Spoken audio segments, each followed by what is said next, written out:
Only new constitution will stop Nigeria from collapse. Anyoku. Good morning, everyone, and thank you all for tuning in and listening to this headline that we brought to your ears this morning. As our headline for this morning says that only new constitution will stop Nigeria from collapse, said Anyoku. The Lagos Chief Emmanuel Anyoku, former Secretary General of the Commonwealth, he said that only a new constitution will stop Nigeria from tottering towards an eventual collapse. He noted that a new Nigeria People Democratic Constitution must must be for pluralistic Nigeria to survive. Anyaoku spoke during the June 12 Democracy Day rally, stressing that it's a special day in Nigerians' annual calendar because it's the day Nigerian um, commemorates the matron of their father of Nigerian current democracy, Chief Moshood Abiola. In his remarks, he said the theme for total rally securing the future of Nigeria through a new democratic people's constitution is is very apt. But before my remark on the theme, I want to briefly tell the story of my personal interaction with Chief MKO Abiola in the last period leading to his tragic death on July 7, 1998. In early July 1997, just weeks after he was thrown into detention by the then Nigeria Director General Sani Abacha, I came to Nigeria from London to see General Abacha following media reports that Chief Abiola was being tortured in detention and had fallen ill. Chief Abiola was known to have won but was universally described as Nigeria's fairest presidential election. The election had been observed by international observers by included Lord George Robertson, a subsequent British government Minister of Defence and Secretary General of NATO, who had assured me of the freeness and fairness of the election. I therefore, as a Commonwealth Security General, had publicly criticized the annulment of the results of the election by the Nigeria President General Ibrahim Babangida. In my meeting with the General Basha, his first reaction to my request to visit Abiola in detention was no, he said. You cannot visit a man under charge of treason against his country. But when I told him that I would feel obliged to tell the local and international media who were bound to ask me for our meeting whether I saw Abiola, that the General Basha had refused my request with the respectable conclusion that the media reports about Chief Abiola's condition were true. He relented to allow me to visit Chief Abiola in detention. The story of how I escorted from the Transcorp Hilton Hotel by the Commissioner of Police to see him in his place of detention is for another day. He added, in my meeting with Chief Abiola, I discussed and obtained his agreement to my proposal for resolving the national crisis. I thereafter put the same proposal to the head of state, General Abacha, and he rejected it. So continued to keep Chief Abiola in detention. I met with Chief Abiola for the second time in detention at the beginning of July 1998, this time under relatively happier circumstances, with the permission of General Sani Abacha, with the permission of General Abdusalim Abubakar, who had succeeded General Abacha as Nigerian head of state in June 1998. Indeed, the last photograph of Chief Abiola took alive was with me and the then vice head of state, Admiral Mike Adeipe.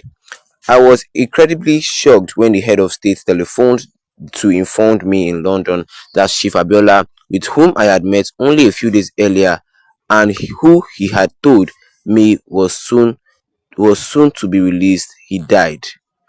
May I therefore at the point invite you all to rise and observe 2 minutes of silence in memory of Chief Moshood Kashiwumo Abiola, the matter of Nigeria's 25-year-old democracy.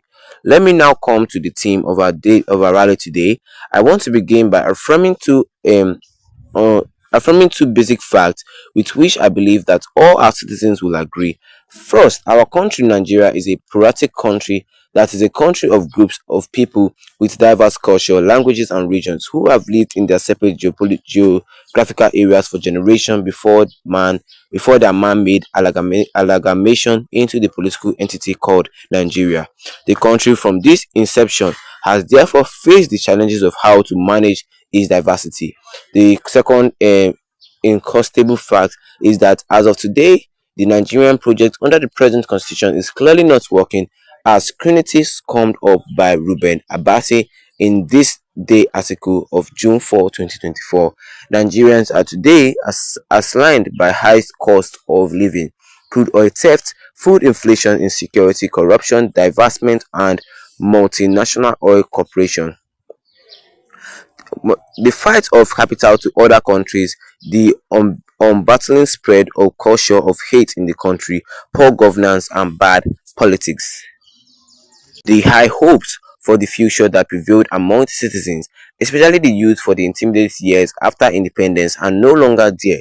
In those years, Nigerians traveled abroad mainly in search of education and improvement of skills, but now Nigerians youth are professionals seek opportunity to go abroad to pursue self-fulfillment. The increasingly popular word "japa" did not exist in those Hilcon days. I dare say that unless a bold and courageous remainder action is taken now to give the country a new constitution, the Nigerian project will continue to totter towards an eventual collapse, Anyoku said. And that was all that was said concerning this headline, which says that only a new constitution will stop Nigeria from collapse, said Anyoku. And before we move on, don't forget, if you're not part of the team, don't forget to tap that subscribe button, hit the bell and the notification button, the subscribe button and the notification button, and don't forget to leave a like on the video to get more updates concerning this in the next video.